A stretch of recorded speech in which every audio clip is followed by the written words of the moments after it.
خانقاہ محمدی کے ساتھ وابستہ خانقاہوں میں محرم الحرام ہی کے مہینے کی شروعات سے یہ محفلوں کا انعقاد ہوا ہے۔ اللہ تعالیٰ اس نعمت کی ہم کو اور آپ کو قدر کی توفیق عطا فرمائے کہ اس زمانے کے دن میں اللہ تبارک و تعالیٰ نے یہ حق کی بنیادوں پر ایک خانقاہ نظام سے اللہ نے ہم کو اور آپ کو وابستہ فرمایا، جس کی بنیاد اگر کوئی موجودہ 10-20 سال سے سمجھ رہے ہیں تو ان کی آنکھوں کا فرق ہے، نظر کی کوتاہی ہے، اور اگر کوئی اس کو 100-150 سال سے اگر سمجھ رہا ہے تو یہ بھی ان کی کم عقلی کی دلیل ہے۔ اگر کوئی اور بڑا بصیرت رکھنے والا علم کے فلسفوں کی دنیا میں ماہر اگر یہ کہہ رہا ہے کہ یہ سلاسل کی نسبتیں حضور پیران پیر غوث الاعظم یا غریب نواز 500-600 سال 800 سال سے اگر ہے تو وہ بھی جاہل ہے اس لائن کا۔ حقیقت میں حقیقی خانقاہ جو شروع ہوئی ہے، اگر سمجھنے کے لیے حقیقی ان خانقاہوں کے نظام کو، جن خانقاہوں کے نظام کی پہچان اگر دیکھیں گے تو پتہ ہی چلے گا کہ دواخانے کا بورڈ ہو لیکن وہاں پر وہ علاج کے وہ نظام نہ ہو تو پھر وہاں پر وہ علاج کا اور دواخانے کا بورڈ لوگوں کے لیے زحمت کا باعث بن جائے گا۔ ایسے ہی اسلام کی تاریخ میں ایسے نظام چلے ہیں کہ جہاں پر قوموں کو، بادشاہت کو اور اہل اسلام کو اور مسلمانوں کو یا مسلم حکمرانوں کو، حکومتوں کو اپنی دنیاوی اغراض کی نسبتیں محسوس ہوتی ہوئی رہی، مضبوط ہونے کا اندازہ دکھا، وہاں پر ان نظاموں کو انہوں نے اپنے لیے استعمال کیا۔ لیکن حقیقت میں چونکہ اس نظام کی حفاظت اور یہ نظام کی باگڈور اللہ رب العالمین نے اپنے محبوب کے صدقے میں مولا علی کو عطا کیا ہے، اور قیامت تک جیسے اللہ تبارک و تعالیٰ نے قرآن کی حفاظت کا وعدہ قرآن مجید میں اپنے ہاتھ میں رکھا، ایسے ہی اللہ رب العالمین نے اپنے محبوب کی تسلی اور تشفی کے لیے اپنے دین کے حقیقی نظام کی چابی مولا علی کو عطا فرما دی، اور یہ فرمایا کہ میرے محبوب آپ کی آل میں یہ حقیقت کی چابیاں رہے گی جو قیامت تک امت میں چلے گی۔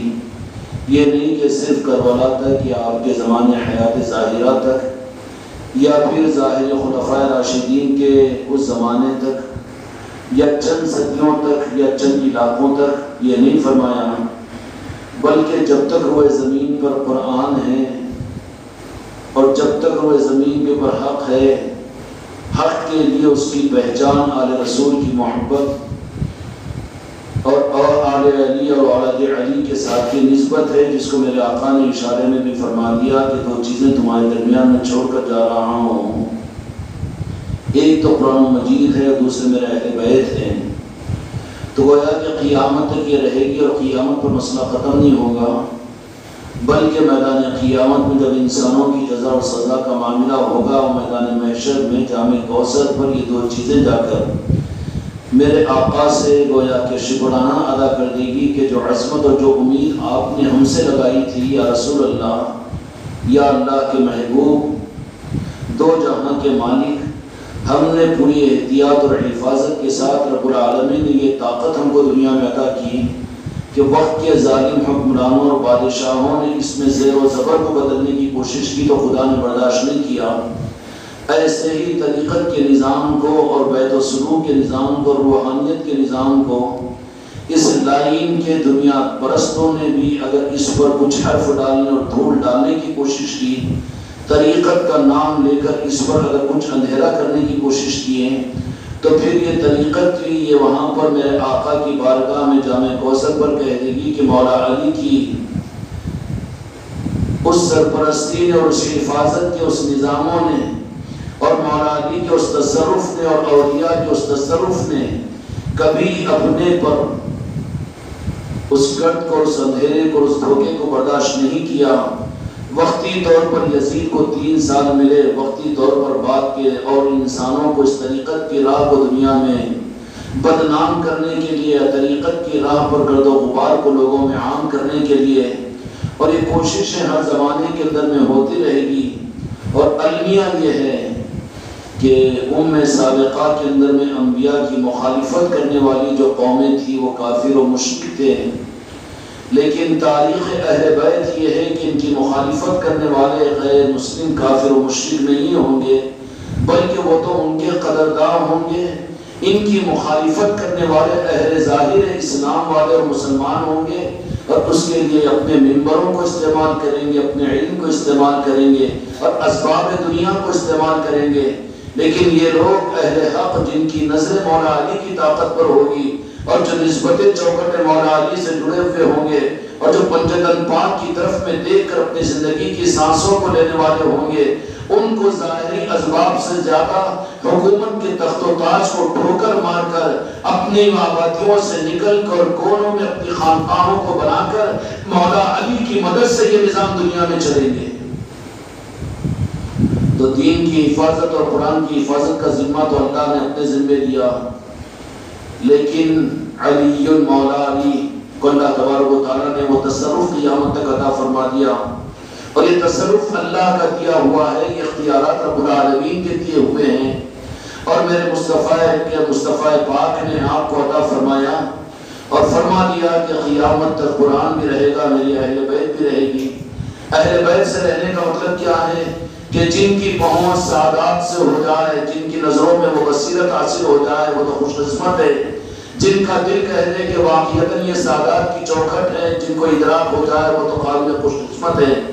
لیکن سعادات ان کے نظام ہمیشہ چھپے ہوئے رہیں گے، اور ظاہری کر و فری کے ساتھ میں، ظاہری اجادری کے ساتھ میں، اور ظاہری حکومت کی تائیدوں کے ساتھ میں، اسلامی مملکتوں کی تائید کے ساتھ ان کے نظام نہیں ہوں گے، بلکہ وہ ان سارے ظاہری چیزوں سے بے نیاز ہو کر وہ گوشہ نشینی کو اختیار کریں گے۔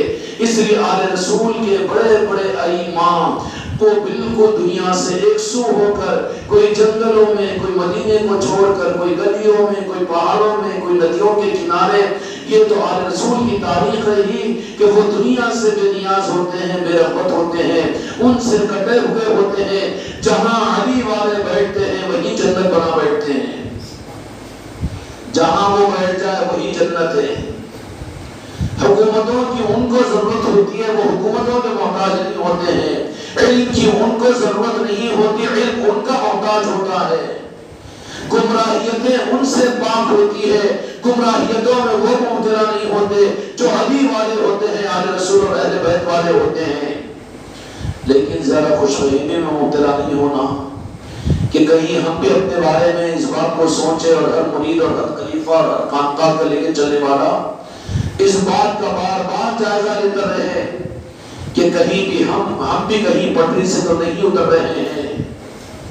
اس کا جائزہ لے، اس کا تجزیہ کرے اور سوچتا رہے رات کے اندھیروں میں، دن کے اجالوں میں، اور قبولیت کے اوقات میں ہمیشہ اس بات کی تمنا رہے۔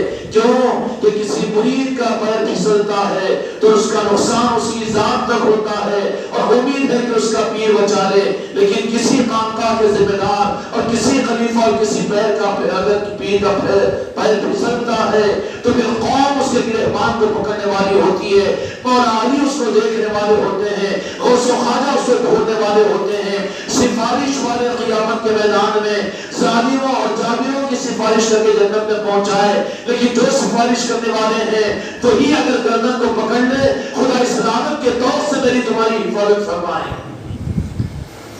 گھمنڈ میں نہیں جانا کہ ہم بھی اہل سلسلہ ہے، ہم بھی اہل خانقاہ ہے، لیکن نسبت اور چوکھٹیں ملی تو ہر لمحے اپنا فکر کرو کہ کتنا حقیقی نظام سے ہمارا جوڑ ہے۔ یہ نہیں ہے کہ مرید بن کر ہم نے سرٹیفکیٹ حاصل کر لیا، یا پیر نے ہم کو خلافت نامہ دے کر یہ ہمارے بارے میں جنت کا سرٹیفکیٹ دے دیا، ہم تو اپنے جنازے میں بھی وصیت کریں گے کہ ہمارے سینے اور ہمارے کفن کے بیچ میں ہمارا کیا کہتے ہیں اسے شجرا رکھ دیا جائے، یا چشتیہ رومال رکھ دیا جائے۔ یہ ظاہری چیزیں ہیں، لیکن توفیق میں خوش نصیبوں کو ملتی ہے، ورنہ زندگی میں چشتیہ رومال چھین لی جاتی ہے، اور ہوش و حواس میں سجدے کو اڑا دیا جاتا ہے، اور منہ کو موڑ دیا جاتا ہے، مجلسوں سے انحراف ہو جاتا ہے، اور نظام خانقاہ سے وہ کوسوں توڑ نکل جاتا ہے کہ پھر ہفتے کو ہفتہ آنے والا، اتوار کی مجلس کا اٹینڈ کرنے والا، اور سال کی بڑی مجلسوں میں آنے والا، اور مجلسوں کو چھوڑ کر پتہ نہیں کہاں کہاں پہنچ جاتا ہے۔ اس دوسری جب عظیم نسبتیں ملتی ہے تو میرے دوستوں میرے بھائیوں اپنے اندر میں صلاحیت بھی پیدا کرو. اگر صلاحیت نہ ہو تو صلاحیت کے خیرات اور بھکاری مانگنے کی لائن میں کھڑے رہو. اپنے آپ کو کچھ نہ سمجھے ہماری اوقات تو ہم بھکاریوں اور فقیروں کی طرح سے ہے. نعتوں کو پڑھ کے منقبتوں کو سنا کر بیان کو کر کے کرا کر یا ذکر کو کرا کر محفلوں کو سجا کر لنگروں کو کرا کر ہرگز ہم اس بات کے حقدار نہیں بن سکتے. بلکہ یہ سب تو ٹھوک ہے فقیر بننے کے. اور فقیر ہی پال لگتا ہے جس کی میراث اور جس کی خیرات پر پنجتن پاک کی خیرات پر جس کی نظر ہو اسی کا پیٹ بھرے گا اور وہی سخی بنے گا. اب سوال یہ پیدا ہوتا ہے کہ واقعتاً ہماری نسبتیں کیا واقعی مولا علی کی بارگاہ سے ہے، غوث و خواجہ سے ہے اور حقیقی اس نظام سے ہے جس کی حفاظت کی ضمانت مولا علی نے اور جس کی حفاظت کی ضمانت میرے مصطفیٰ نے احادیث میں دی ہے کہ دو چیزیں قیامت تک رہے گی جامع کوثر پر آ کر مجھ سے ملے گی. ایک تو قرآن پاک ہے. رب العالمین نے لے لیا قرآن پاک کی ذمہ داری اِنَّا لَهُ لَحَافِظُونَ. اب کوئی زیر و زبر کو چاہے یزیدی حکومت ہو کہ نجدی حکومت ہو کہ دنیا کے تخت و تاج والے ہو جرأت نہیں کر سکتے کہ زیر و زبر میں فرق کرے. مسلمان نہیں کر سکتے تو دوسروں کو سوچنے کی کیا جرأت ہے؟ پاگل اور دیوانے کہیں گے یہ بات. تو ایسے ہی طریقت کی حفاظت کی ذمہ داری مولا علی کو ادا کی گئی ہے. وہ اس کے اوپر مسلسل اور مختار کل بن کر پوری کمانڈنگ کو اپنے ہاتھ میں لیے ہوئے ہیں. یہاں پر دھوکہ نہیں چلے گا. یہاں پر تو چلانے کے لیے نبھایا جائے گا اور وقت کے ختم ہونے کے پر آٹے میں سے بال کی طرح سے نکال کر بازو کر دیا جائے گا اور چھپے اور ہوپے اور دنیا کے تخت و تاج کی لالچ میں ڈال دیا جائے گا. میرے دوستوں میرے بھائیوں میرے بچوں اس موقع پر ہم یہ سوچے کہ ہم کیا واقعیتاً حقیقی نسبت سے جڑے ہوئے ہیں یا ہم بھی خوش فہمی میں مبتلا ہو کر اپنی زندگی کو کہیں ہم تو برباد تو نہیں کر رہے ہیں. حقیقی پہچان کیا ہے؟ حقیقی پہچان کل جو تھی آج بھی وہی ہے، قیامت تک بھی وہ رہے گی. اس کا نظام نہیں بدلے گا. جس نظام اور جس خانقاہ جس سلسلے کے اندر جس پیر مریدی کے اندر میں پنجتن پاک نہ ہو، غوث و خواجہ نہ ہو اور ائمہ طریقت نہ ہو، ان کی یادیں نہ ہو، ان کی محفلیں نہ ہو، ان کی نسبتیں نہ ہو، جن کا سونا اٹھنا اور ان کی محبتوں کا دم بھرنا نہ ہو، وہ طریقت نام کی طریقت کسی اور کی طریقت ہے. وہ مولا علی کی طریقت نہیں ہے. ہم اپنے پیر کی طریقت لے کر چلے. اگر پیر بھی اگر ان چشموں سے جوڑ رہا ہے تو واقعاً سمجھو کہ وہ بھی جڑا ہوا ہے، اس کی بھی نسبت قائم ہے. نسبت قائم ہے. اور خدا نہ خواستہ کہ درمیان میں کوئی ایسا کاربن آ جائے، دنیا غالب آ جائے اور درمیان کے ویسی کوئی چیز آ جائے کہ جو نظروں پر چل کر کہاں سے کہاں پہنچایا گیا، اپنے علم مشاہدے کی بنیاد پر اس کو بشارتوں کی دنیا میں کہاں سے کہاں پہنچا دیا گیا. عرش پر بھی پہنچا، مدینے میں بھی پہنچا. میرے آقا کی بھی زیارت جس کو نصیب ہو گئی، مولا حسن و حسین سے بھی ملاقات کا شرف، یہ سب کچھ ممکن ہے کہ وہ محرموں کے لیے کوئی پردہ نہیں ہے. محرموں کے لیے کوئی پردہ نہیں ہے. یہ سب کچھ ہونے کے باوجود بھی اگر کہیں پر بات اٹک جائے اور کہیں پر دنیا غالب آ جائے تو بات پکڑی جا سکتی ہے. 4 رکعت عشاء کی نماز کے امام کا بھی تو وضو ٹوٹ سکتا ہے. اگر توڑ جائے، غافل مصلی ہو تو ان کی نماز ہو جائے گی، لیکن جو جان بوجھ کر اپنی نماز کے توڑنے کو عیب سمجھ کر اس کو چھپانے کی کوشش کرے، وہ ساروں کی نمازیوں کا نماز کے نہ ہونے کا وبال تو اس کے سر پر رہے گا. اس لیے غافل نہ رہیں کہ واقعیتاً ہم طریقت کی راہ پر اس حق طریقت کے ساتھ میں ہم جڑے ہوئے ہیں. اس کی پہچان کیا ہے، اس کی علامت کیا ہے؟ اس کی پہچان، اس کی علامت میرے بچوں خانقاہ محمدی سے وابستگان کہ تمہاری صبح اور شام تمہارا اٹھنا بیٹھنا پنجتن پاک مولا علی کی محبت ہو، آل رسول کی محبت ہو، پنجتن پاک کی محبت ہو، تو سمجھ لو کہ تمہاری نسبت اور تمہاری جڑیں وہاں پنجتن پاک سے جڑی ہوئی ہے، تو دنیا کی بڑی سے بڑی طاقت ہے جو تم کو ہلا نہیں سکتی اور تم کو اکھیڑ نہیں سکتی۔ اگر تم نے یہ حماقت کر لی کہ ہمارے بڑے نظام ہیں، ہزاروں مجمع ہماری تعریف کرتے ہیں اور ہمارا پیر تو ایسا ہے اور ہماری خانقاہیں تو ایسی ہے اور ہماری خانقاہ محمدی میں تو ایسے لگت چلتے ہیں، مولا کے سامنے ذرہ برابر اس کا کوئی مقام نہیں ہو سکتا۔ اگر نظر سے گر جائے بڑی باوقت ہے، پوری دنیا میں وہ پھر اس کے جھنڈوں کو لہرائیں گے۔ اگر ان کی نگاہوں میں اٹکا ہوا ہو اور ان کی نگاہوں میں اٹکا ہوا ان کی ذات سے نسبت ہے، اس کی دلیل کیا ہے؟ اس کی دلیل یہ ہے کہ تمہارے خون کے قطرے قطرے میں اور تمہاری سانسوں میں پنجتن پاک ہو، مولا علی ہو، غوث و خواجہ ہو۔ سمجھ میں آ رہی بات؟ یہ کوئی فضیلت کی چیز ہے، یہ کوئی اضافی اور ثواب کی چیزوں کے لیے کرنے کا معاملہ ہے، یہ نہیں ہے۔ ہمارے اپنے حق کی پہچان ہے، ہمارے اپنے نسبت کے حق کی پہچان کی ہے۔ میں دیکھتا ہوں کہ ہمارے مریدوں کے اندر یہ چیز ہے تو مطمئن ہوتا ہوں، بجائے اس کے قدم بوسیوں کے اوپر قدموں میں پڑھ کر جان بھی دے دوں تو میں کیا بدلا دے سکتا ہوں، ضرورت نہیں ہے اس کی۔ پھر بات کیا ہے کہ تم آل رسول کے ساتھ میں آگے جڑتے چلے جاؤ، جڑتے چلے جاؤ، اور اس کی پہچان کیا ہوگی کہ ان کی یادیں اور ان کے نسبت کی محفلیں اور ان کے تذکرے اور ان کی یاد تمہاری سانسوں کی پہچان بنے گی، تمہارے خون کا رنگ بنے گا، اور ان کی محبتیں تمہارے خوشی اور غم کے موقعوں پر ظاہر ہوگی۔ تو سمجھ لینا یہ تصدیق ہے کہ ہم حق کے ساتھ میں پنجتن پاک کے ساتھ میں جڑے ہوئے ہیں، ورنہ تم بھی گمراہ ہے اور میں بھی گمراہ ہوں۔ محرم الحرام کا مہینہ ماشاءاللہ خانقاہوں کے اندر میں نظام چلا، اب گھروں کے اندر میں محفلیں ہو رہی ہے اور بڑی عظمتوں کے ساتھ میں نظاموں کو دنیا میں میرے بچے لے کر چل رہے ہیں، قابل مبارکباد ہے۔ لیکن ذرا اپنا بھی تو چیک اپ کرواؤ، اہل بیت کی محبت کتنی پیدا ہوئی، کتنی مرتبہ اجتماعی مجلسوں کے اندر بیٹھ کر سننے کے لیے میں نے 2 گھنٹے لگا دیا، لیکن اپنے بیوی بچوں کو لے کر میدان کربلا کی ان واقعات کو بیان کر کے کتنی مرتبہ میرے آنکھوں سے آنسو نکلے اور اپنے بچوں کے اوپر ان کا اثر، ان کی محبت کا اثر میں نے پیدا کیا۔ بیوی بچے دنیا کے مشوروں کے لیے، بیوی بچے کاروبار اور بزنس کے لیے، اور بیوی بچے مٹھے اور کھٹے کھانے کے لیے، بیوی بچے ان کی شادی و بیاہ کے مشوروں کے کرنے کے لیے۔ یہ کہاں نسبت کا ثبوت ہے کہ سب کچھ تو تمہیں موقع مل جائے؟ یہ تو وہ لوگ ہیں جو دنیا پرست اور دنیا دار اور کافر اور مشرک بھی اپنے بیوی بچوں کے ساتھ میں کرتے ہیں۔ لیکن تیری نسبت کی پہچان یہ ہے کہ محرم کے مہینے میں تیرے گھر کے اندر میں تذکرہ رہے تو مولا حسین کا رہے، اور تیرے گھر میں تذکرہ رہے تو امام قاسم کا رہے، تیرے گھر میں تذکرہ رہے تو میرے دوستوں میرے بھائیوں علی عباس کا ہو، اور پھر علی اصغر کا ہو، اور محمد کا ہو، حضرت سکینہ کا ہو، اور پھر حضرت زینب کا ہو۔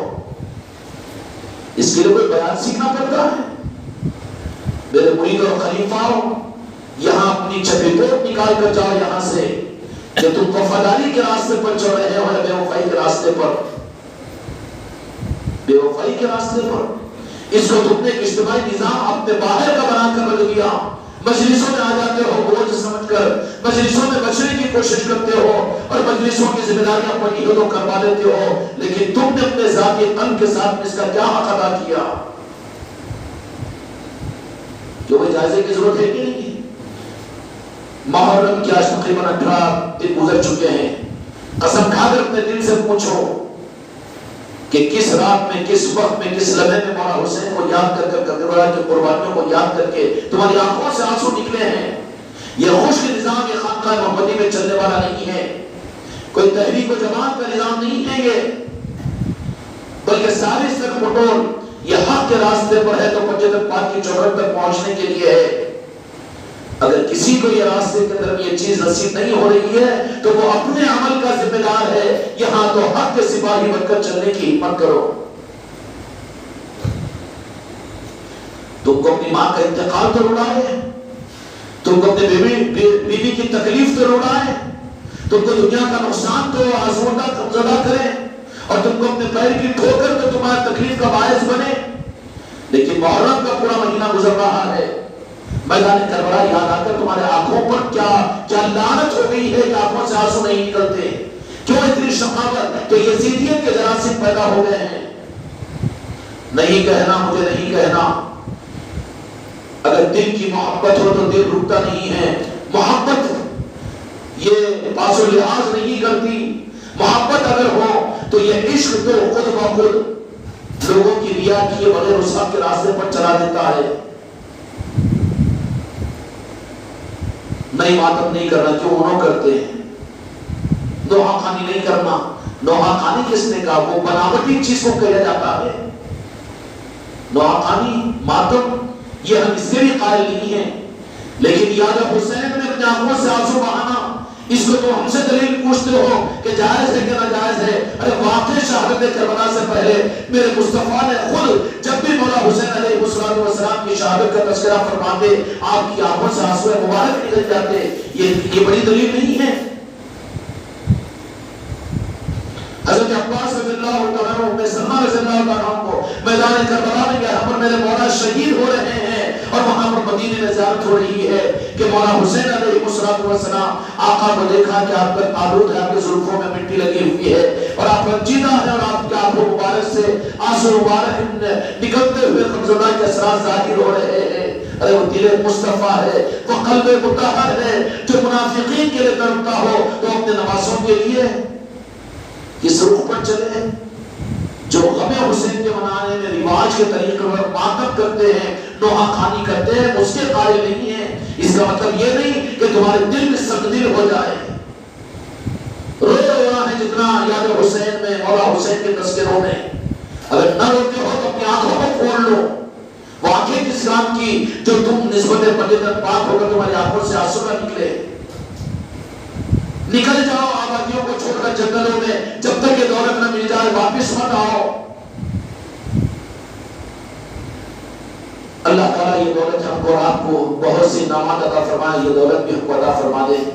وہاں دلیل یہ مت لے کر آ لینا کہ نہیں ماتم کرنا صحیح نہیں ہے، نوحہ خانی کرنا صحیح نہیں ہے، لیکن تذکرہ حسین اور واقعات کربلا میرے مصطفیٰ نے تذکرہ نہیں کیا، بلکہ حضرت ام سلمہ رضی اللہ عنہا کو جو امہات المومنین ہیں، ازواج مطہرات ہیں، ان کو ایک پہچان بھی دے دی کہ تم اس شیشی کے اندر میں دیکھتے رہنا جو مٹی ہے، اس کو بھی اہتمام دیکھنا۔ ام سلمہ نے آقا کے پردہ فرمانے کے بعد میں اب پوچھے کوئی اماں جان سے، وہ تو نعوذ باللہ امہات المومنین نہیں، ایمان سر ہو جائے گا۔ یہ نہیں ہوگا نا کہ آج دن میں ایک مرتبہ ہم خانقاہ جانی یاد کر لے رہے مولا حسین مولا حسن کو۔ یقیناً امہات المومنین میں ام سلمہ رضی اللہ عنہا ان کے معاملات میں یہ داخل تھا ہوگا کہ میرے آقا نے جب یہ ارشاد فرما دیا تھا کہ جس وقت میں یہ مٹی سرخ ہو جائے سمجھ لا میرے نواسے کو میری امت شہید کی ہوگی، تو روزانہ وہ دیکھتی نہیں ہوگی۔ روزانہ میدان کربلا کو دیکھنا حضرت ام سلمہ رضی اللہ عنہ کی سنت نہیں قرار دیا گیا۔ اب تم کو اپنے خانقاہوں کے اندر میں چراغی اور روشنی کے عمل کی ایک سنت ہم نے دیا، اپنے گھر میں خانقاہ محمدی کا نظام ہم نے دیا، روزانہ وہاں پر ذکر، یہ ساری چیزیں اگر غور کرو تو تم کو یہ راز نظر آئے گا پنجتن پاک کا فیضان۔ یہ مسلک و جماعت کا نظام نہیں ہے، یہ پنجتن پاک کے فیضان کا نظام ہے۔ تو تم ہم اگر محرم الحرام کے اندر اس کے تذکرے اپنی آلات کے سامنے نہ کریں، بس بل لگا کر بڑی آسانی کے ساتھ میں ریڈی میڈ گھر سے ہوٹل سے ناشتہ لا کر کھا لو اور کھلا لو، باز صاحب کی مجلس ساری سنیے سنا لو، تو مکہ بہ رہا ہے، تیرے زبان میں طاقت نہیں ہے کہ دنیا کی محبت تو کر سکتا ہے لیکن آل علی اور اولاد علی اور مولا حسین کے تذکرے تو زبان سے نہیں کر سکتا۔ اس لیے میرے بچوں اپنے گھر میں ابھی وقت باقی ہے محرم الحرام کا، اپنی آل اولاد کے سامنے، اپنے بچوں کے سامنے یہ سنت ام سلمہ ہے، یہ سنت مصطفیٰ ہے۔ اور اس کے بعد میں ائمہ طریقت جن کے قدموں کی دھول ہم کو آپ کو نصیب ہوئی ہے، ہر ائمہ طریقت اور ہر ولی کامل اس خانقاہوں کی بنیاد ہی جو رکھی ہے وہ حضرت سیدنا امام زین العابدین رضی اللہ عنہ نے رکھی ہے۔ اور جو خانقاہ بھی قیامت تک طریقت کی محافظ ہوگی، مولا علی کا فیضان لیے ہوگی، اس خانقاہ کے معاملات کیا ہوں گے؟ وہاں کے خانقاہوں کے معاملات کے اوپر کوئی دوسری چیزوں کو ڈالنے کی ہم کوشش نہ کریں اور کوئی اور چیزوں کو ہم زیادہ اہمیت کے نظر سے نہ دیکھیں. سیدنا امام زین العابدین رضی اللہ تعالیٰ عنہ مدینہ منورہ کی بستی کو چھوڑ کر رواح مدینہ کے اندر تشریف لے گئے. ابھی قبلہ میں نظام صاحب قدس سرور علی نے تفصیل آپ کے سامنے رکھی کہ امام زین العابدین رضی اللہ تعالیٰ عنہ ہائے ہائے مدینہ منورہ کو چھوڑ کر مدینے کی سرزمین صرف دیکھ لیا حالات ایسے ہیں, پلیٹ گروپ بدل چکا ہے. کیا کرنا چاہیے؟ ہمت نہیں ہارنا, ہمت نہیں ہارنا. بزدل علی کا سپاہی نہیں ہو سکتا ہے. حالات کے سامنے, زمانے کے سامنے ہم نہیں بلکہ ہمارے سامنے زمانہ ہوگا. حکومتوں کی تاریخ ظاہری لوگوں کی ہمارے لیے تاریخ کے کوئی مقام نہیں رکھتی, بلکہ ہم حق کو لے کر چلیں گے اور ہماری نظر مولا علی کی طرف میں ہوگی, اور پاک کی طرف سے ہوگی. خدا کی قسم دنیا میں فتح انہی کی ہوگی, وہ چاہے اقلیت میں ہو یا کسب کرسی میں ہو, یہ کوئی معنی نہیں رکھتی. قابلیتیں یہاں پر بنیاد نہیں ہے, قبولیت اصل بنیاد ہے. مدینہ منورہ کو چھوڑ کر, آبادی کو چھوڑ کر مدینہ منورہ سے بہت دور نکل کر ایک مقام پر اپنے آپ کو آباد کیا, ایک مکان بنا لیا. وہ مکان نہیں تھا بلکہ وہ کیا تھا؟ مکان بنانا ہوتا تو آبادی میں بنایا جاتا تھا. کون روک سکتا تھا امام سجاد سیدنا امام زین العابدین رضی اللہ عنہ کو؟ کیا اکثریت مدینہ منورہ میں کیا یہ اتنے بدعقیدے تو نہیں بن چکے تھے؟ صحابہ اکرام بھی موجود تھے وہاں پر. تو مدینے سے باہر جانے کی مجبوری کیا تھی؟ کہاں کہ خلافت بنو امیہ کو ان کو اگر حکومتیں ہونا ہو تو میدان کربلا میں ہم نے حکومتوں کو ٹھوکر سے مار کر آیا ہے. اب حکومتوں کو تم سنبھالو, ظاہری نظام کو تم سنبھالو. اب تو جس کام کے لیے ہمارے نانا جان نے اور میرے ابا جان نے اور ہم کو جس کام کے لیے رکھا ہے, اب اس کام کے لیے ان ساری چھوٹوں اور مصیبتوں سے نکال کر ہم کو وہ کام کرنے کے لیے دو. اور وہ کام مدینے کی مصروفیت میں نہیں ہو سکتا, اس لیے کہ یہاں پر یہاں کی مصروفیت اور دین اور شریعت کی ہوگی. اس لیے یکسو ہونے کے لیے, اب روحانی نظام چلانے کے لیے ہم کو مدینے سے باہر جا کر سب سے پہلی طریقت کی لاہ اور مولا علی کے اس نظام کی جو قیامت تک چلے گی خانقاہ ہے, اس کی پہلی خانقاہ امام زین العابدین رضی اللہ عنہ نے قائم کی. اور قائم نہیں کی بلکہ خانقاہی سارا سلیبس دیا ہے وہاں پر. کوئی سلیبس کا کوئی تعلق نہیں. ہمارا سلیبس وہ ہے جو امام زین العابدین رضی اللہ عنہ نے دیا خانقاہ کا. قیامت تک مجدد پاک کے نظام کی خانقاہ مانیں گے ہم, اس کے علاوہ کسی کا کوئی دخل قبول نہیں کریں گے. کیا دیا امام زین العابدین رضی اللہ عنہ نے اپنا معمول بنایا اپنی خانقاہ کے اندر میں. جہاں بیٹھتے ہیں خوشبو والے وہیں پر آ جاتے ہیں سونگنے والے. ان کو مجموعوں کی کثرت کی ضرورت نہیں, لوگوں کی رعایت کی ضرورت نہیں, پامفلیٹوں کی ضرورت نہیں, ایڈورٹائزمنٹ کی ضرورت نہیں ہے. چیز اصلی ہے تو خود ناقدری ہوگی, لیکن قدر جب ہو جائے گی تو خود آنے والے اپنی قسمت کو جگانے کے لیے وہاں پر آ جائیں گے. بہت دور جا کر بیٹھ گئے. اس خانقاہ محمدی کو سید سجاد معاف فرمائے, لیکن سمجھا رہا ہوں, سمجھ رہا ہوں اپنے بچوں کو. بستی سے باہر یہاں پر قائم کیا گیا, جبکہ یہاں پر اس مقام کے اوپر آنا بھی مشکل ہو جاتا تھا. بستی سے بہت دور تھا, یہاں کا ماحول ایسا تھا. لیکن خانقاہ جو قائم ہوئی, لوگ یہ کہے کہ اپنی اپنی مسجدوں میں اپنی گلیوں میں لوگوں کو آنا مشکل ہوتا ہے, نظاموں کا چلنا. ارے کہاں چل سکتا ہے, مجلس سے رکھیں گے تو کہا ہوگا کہ بڑے عقیدت مند ہے, مرید ہے, سب میں نہیں آتے نا جی لوگ مریدوں کو دن میں کام رہتا رات میں. ارے کر کے تو دیکھ, تیرے اندر کی ہمت نہیں ہے, تو کہاں بنا علی کا سپاہی. مولا امام زین العابدین رضی اللہ عنہ نے پیغام دے دیا کہ جو چاہت والے ہوں گے, جو سچی طلب والے ہوں گے, ان کے پاس میں نظام چل کر نہیں جائے گا بلکہ وہ چل کر آئیں گے. آنا شروع ہوئے. اور آج بھی جس وقت میں وقت کی پابندی کے بغیر جب بھی مجلس سے رکھو, جب بھی محفلیں رکھو, پہنچنے والے پہنچتے ہیں, فیض حاصل کر رہے ہیں. اور یہاں کا فیض صرف اس خانقاہ کی چوکیداری کا نہیں ہے, بلکہ ایسا نظام مولا علی نے قائم فرمایا کہ پوری دنیا اس نظام سے مستفید ہو رہی ہے.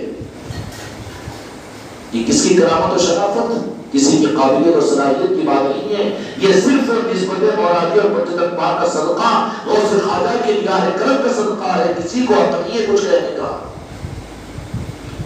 مدینے کے باہر نکل کر بیٹھ گئے اور معاملات دیے اپنی گھر کی خانقاہ کے. کیا تھا وہاں کے معاملات؟ مہمان دور دور سے آنا شروع ہو گئے. وقت کے بادشاہوں کو پھر خطرہ پیدا ہو گیا. وقت کے بادشاہوں کو خود خطرہ پیدا ہو گیا کہ پھر وہاں پر مجمع جمع ہو رہا ہے, وہاں پر یہ ہو رہا ہے. بڑی چکتی ہے یہ چیز, حق کے ساتھ کی تاریخ ہے, اس پر گھبرانے کی ضرورت نہیں ہے. دنیا داروں کی بھوکوں سے یہ علی کے چراغ گل نہیں ہو سکتے, بلکہ بھوکنے والے خود اپنی سانسوں کو کھو دیتے ہیں. نتیجہ یہ نکلا کہ حضرت سید سجاد امام زین العابدین رضی اللہ عنہ نے اپنے گھر میں جس خانقاہ کو بنایا, وہاں پر صادقین اور مریدین کو آنے کا نظام بنایا. مستقل وہاں پر آپ نے اپنی تعلیمات کی مجلسوں کا نظام قائم فرمایا. اور تعلیمات کا نظام, اب یہاں پر تو یہی بات آ جائے گی نا کہ طریقت کی تھی کہ شریعت کی. یہ بہت غیر دیانتداری کی بات ہے کہ طریقت کی بات کو شریعت کی نہ سمجھے, شریعت کی بات کو طریقت کی نہ سمجھے. آنکھ دو آنکھ ہے, ایک پھوٹ جائے تو بات رکھ دے وہ, ورنہ آنکھ کہیں گے تو دو آنکھ کا تعارف نہیں کرانا پڑے گا. شریعت اور طریقت میں طریقت ہے کہ وہ شریعت ہے, ارے طریقت اور شریعت اور شریعت اور طریقت, بلکہ شریعت کی حقیقت طریقت ہے. جس شریعت میں طریقت کا نظام نہ ہو وہ شریعت یہ ظاہری شریعت ہے, کامل شریعت نہیں ہے. امام سید زین العابدین رضی اللہ عنہ نے جس خانقاہ کو قائم فرمایا, وہاں پر مدینہ منورہ کے اندر میں مانتا ہوں کہ مفسر قرآن حضرت عباس رضی اللہ عنہ اور آپ کے شہزادے سعد عبداللہ ابن عباس رضی اللہ عنہ بڑے مفسر اور اپنے وقت کے مفتی بھی تھے, اور پھر مدینہ منورہ کے اندر بڑے بڑے ائمہ مجتہدین بھی تھے, ان کی دینی خدمات بھی تھی, سب کچھ تھی. لیکن امام زین العابدین رضی اللہ عنہ کے پاس میں جو طالبین آ رہے تھے, مریدین آ رہے تھے, ان کی تربیت انہوں نے کن بنیادوں پر کی؟ امام سیدنا سید زین العابدین رضی اللہ عنہ کی طریقت اور خانقاہ کی تعلیمات کا مرکز صرف کربلا تھا, صرف کربلا تھا, صرف کربلا, اور آل رسول کی محبت, آل رسول کی عظمت تھی. تفسیر کا نظام, قرآن کی خدمتوں کا نظام قابل قدر ہے, لیکن مدینے میں تھا. لیکن سید سجاد کی خانقاہ جو ساری خانقاہوں کی ماں ہے اور بنیاد ہے اور ہماری بنیاد ہے, وہ وہاں پر کیا تھا؟ وہاں کی تربیتوں کی کشتی اور وہاں کی تربیتوں کی چکی جو گھومتی تھی صرف اور صرف اہل طریقت اور میدان کربلا, مولا حسین اور ان کے تذکروں سے. اور بعض اوقات جب یہ تعلیمات کی مجلس چلتی, سید سجاد رضی اللہ عنہ کے آنکھوں سے آنسوں کے بجائے خون کے قطرے نکلنا شروع ہوتے تھے, اور بیٹھنے والے اہل بیت کی محبت کے سمندروں میں غرق ہو جاتے تھے, اور اہل بیت کی محبت کا خون لے کر علی کے سپاہی بن کر دنیا میں پھر ایسے سمجھے کہ ان کے سلسلے سے بھی دنیا میں طریقت چلی ہے. یہ ہے اصل خانقاہ کی بنیاد. اس کو چھوڑ کر ہمارے منہ سے اوپر جائے تو خانقاہ ہاتھ سے نکل جائے گی, کچھ اور ہاتھ میں آ جائے گا, کچھ اور ہاتھ میں آ جائے گا. تو ہماری خانقاہوں میں, ہمارے گھروں کی خانقاہ محمدی کے اندر میں ہماری تربیت کے لیے جو چیز ہے, ہماری تربیت کے لیے کوئی چیز ہے تو وہ صرف اور صرف آل رسول, آل علی اور آل علی کے تذکرے, کربلا کے تذکرے, اہل بیت کے تذکرے ہیں. اب سوچو کہ کتنے تذکرے ہو گئے کہ اپنے دلوں کی شقاوت کو دور کرنے کے لیے اور اپنے آنکھوں کے بد چشموں کو کھول کر آنسوؤں کے نکالنے کے لیے, ہمارے دلوں کی سختی کو دور کرنے کے لیے اور اہل بیت کی محبت کو پیدا کرنے کے ذریعوں کے لیے, کہ محرم کے تذکرے نہیں ہونی چاہیے. تذکرے محرم اور تذکرے شہادت حسین میں یہ سارے کے سارے وہ چیزیں, وہ دوائیں موجود نہیں ہیں. امام زین العابدین رضی اللہ عنہ جو تربیت فرمایا کرتے تھے اہل بیت کے تذکرے, اور پھر میدان کربلا کے تذکروں سے, اور آنے والے طالبین وہاں پر آ کر قیام کرتے رہتے, ان کے لیے لنگر پکایا جاتا تھا, اور وہاں پر وہ بیٹھ کر کھلاتے بھی تھے اور کھلاتے بھی تھے. کھلانے والے پوچھتے تھے کہ دسترخوان تو وہ تھا جو مدینہ منورہ میں امام حسن علیہ السلام کے پاس لگا کرتا تھا. یہ لنگر کا نظام, یہ آل رسول کے قدموں کی خیرات ہے جو مجھ کو تم کو ملا ہے. کسی کے گھر میں بڑی دعوت ہے, کروڑوں روپے لاکھوں روپے کی ہو جائے, ولیمے میں اور عقد کے اندر میں 5 لاکھ روپے خرچ کر دیا، ارے تجھ سے زیادہ تو ڈھیر اور مانگ کرتے ہوں گے، لیکن سارا خبر اس کے لیے ہے کہ تیرے گھر میں لنگر علی ہو یا خانقاہ کی نسبت اور اولیاء کی نسبت کے لنگر کے 10 آدمی تیرے دسترخوان پر بیٹھ کر کھا لے، اس دن شکر ادا کر دوں۔ یہ ہے قابل قدر چیز۔ مدینہ منورہ میں تمہارا حسن علیہ السلام کا لنگر مشہور تھا،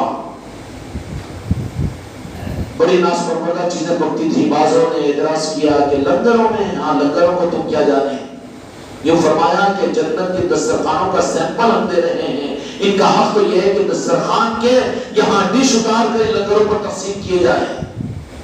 اس لیے یہ نہیں ہے کہ داماد کو تو اچھا کھلاؤ، سسرالی رشتہ داروں کو تو مرغن کھلاؤ، اب خانقاہ والے آ رہے ہیں تو ڈال دو نا چائے پانی، ہاں ڈال دو نا، چل اتنا بھکاری ہے تو کوئی بات نہیں۔ دال چاول نہ ہونے سے ہونا بہتر ہے، لیکن کوشش کرو کہ تیرے دسترخوان کے اوپر علی کا نام لینے والے آ رہے ہیں، حسنین کی نسبت پر آ رہے ہیں، غوث و خواجہ کی نسبت پر آ رہے ہیں، تو وہ تیرے مہمان کہ ان کے پیروں کو اپنے سر اپنی آنکھوں کے پلکوں پر رکھ۔ یہ قابل قدر مہمان ہے، دل کھول کر کیا، اپنی ضرورت کے لیے تو 1000 نہیں 2000 بالکل بغیر کسی تنگی کے نکال کے وہ دے دیتا ہے، اور پھر لنگر حسین کے لیے، لنگر پنجتن پاک کے لیے، اولیاء کی نسبتوں کی لنگر نہیں چل جاتا نا، ذرا نہیں ہوتا نا، قرضہ رو کی بھائی قرضدار رہے گا زندگی بھر، لٹانا صرف جو خدا شہنشاہ بنائے گا۔ امام زین العابدین رضی اللہ عنہ کے پاس روزانہ لنگر کا نظام اور روزانہ یہ نظام چلتا رہتا، اور پھر آنے والوں کی تربیتوں کی، ان کی تربیتی مجلسیں کس بنیاد پر ہوتی، ان کی تربیتیں جو ہوتی تھی وہ محرم کے تذکروں سے، اہل بیت کے اطہار کے اور آل رسول کی محبتوں کے تذکرے سے، اس طرح کے تذکرے ہوتے رہتے تھے کہ ایک مرتبہ کسی نے سوال کر دیا کہ سید سجاد امام زین العابدین رضی اللہ عنہ، آپ کے چہرے پر ہم نے کبھی مسکراہٹ نہیں دیکھی، چاہنے والے کوشش کرتے کہ کسی طرح سے کبھی امام سید سجاد زین العابدین رضی اللہ عنہ کے چہرے پر مسکراہٹ آ جائے، لیکن کبھی محسوس نہیں کیا۔ تو کہا کہ کیسے محسوس کرو گے، کیسے محسوس کرو گے؟ ایک یوسف علیہ السلام کے والد تھے، ایک بیٹا یوسف جیسا گیا تو روتے روتے ان کی آنکھیں نکل گئی، لیکن میرے سامنے تو میرا پورا گھرانہ اور میرا پورا خاندان اس طرح سے ہو گیا شہید، تو پھر اب ان کو مسکراہٹ کے کہاں سے موقع ملے گا؟ کبھی مسکراتے ہوئے نہیں دیکھا، کبھی ٹھنڈا پانی سامنے آتا تو چیخ جاتے، چیخ لیتے اور پانی کو دور کر دیتے۔ اور اسی طریقے سے ہمیشہ غم حسین میں امام زین العابدین رضی اللہ عنہ اپنی پوری زندگی کا ایک ایک لمحہ گزارا کہ نہیں گزارا؟ اور ہمارے لیے ہم فتویٰ پوچھے جائز ہے کہ ناجائز ہے؟ دل سے ہوتا ہے، دل سے غم حسین طریقت کا فرض ہے۔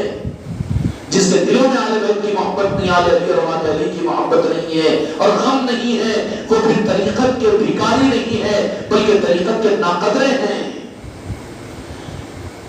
ایک مرتبہ تذکرہ فرماتے فرمائے کسی نے پوچھ لیا کہ میدان کربلا کا واقعہ سناؤ، کہا کہ کہاں تحمل ہے؟ ایک مجلس کے اندر سنا دیا تو بیٹھا ہوا جتنا مجمع تھا وہ چیخے مار کے قریب تھا کہ وہ لوگ سارے کے سارے پڑ جاتے۔ کہا کہ وہ دن مجھے یاد ہے کہ جس کا اشارہ حضرت اللہ نے فرمایا کہ حضرت سکینہ 5-7 سال کی شہزادی میں میرے مولا حسین کی اور شہر والوں کی وہ شہزادی، شہر والوں وہ حسن و زینت کی پیکر جس پر 14 رات کا چاند بھی رش کرے، اور مولا حسین کا وہ حسن و کمال جو نور مصطفیٰ کو لیے ہوئے ہوں، اور ان کی شہزادی سیدنا مولا حسین علیہ السلام کی شہزادی حضرت سکینہ کا کیا عالم ہوگا۔ لیکن وہ اپنی شہزادی کو مولا حسین جانتے تھے، اپنی حیات ظاہرہ کے وہ 5-7 سال کے اندر مدینے میں اتنی محبت اپنی شہزادی کو مولا حسین نے عطا فرمایا کہ کوئی رات کا اندھیرا ہو جاتا مولا حسین کو مسجد نبی سے آنے میں، تو وہاں پر حضرت سکینہ انتظار کرتی بیٹھتی رہتی۔ جب مولا حسین تشریف لاتے تو پھر بڑی سسکیاں لیتے ہوئے مولا حسین کے سینے پر سویا کرتی، اور ہمیشہ مولا حسین اپنے سینے سے اٹھا کر اپنی شہزادی سکینہ کو سونے کی حالت میں بستر پر ڈالا کرتے اور شہروانوں سے کہتے کہ شہزادی کو سلا لو، اس کے نیند میں خلل نہیں آنا، کیوں کہ میں جانتا ہوں کہ ایک دن وہ ہوگا کہ اس کی نیند اڑ جائے گی، اس کی نیند اڑ جائے گی اور میری امت کے اور میرے نانا کی امت کے ظالم نیند کو اڑا دیں گے۔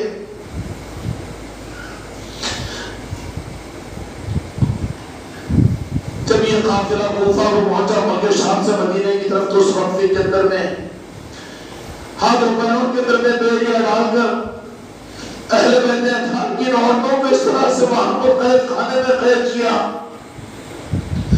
ان قیدیوں کو نعوذ باللہ والعیاذ باللہ کہہ لگے کہ ان کی نگرانی کرو کہ وہ عوام کی موافقت سے کہیں مسئلہ ہونے نہ جائے۔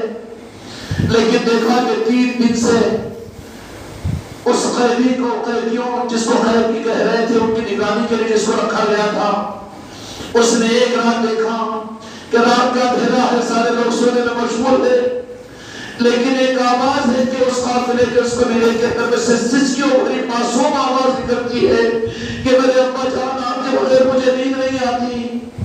یہ ظالم و جانب کو بھی نیند ہو گئی۔ دوسری رات کا بھی معاملہ یہی ہوا اور تیسری رات کا معاملہ بھی یہی ہوا۔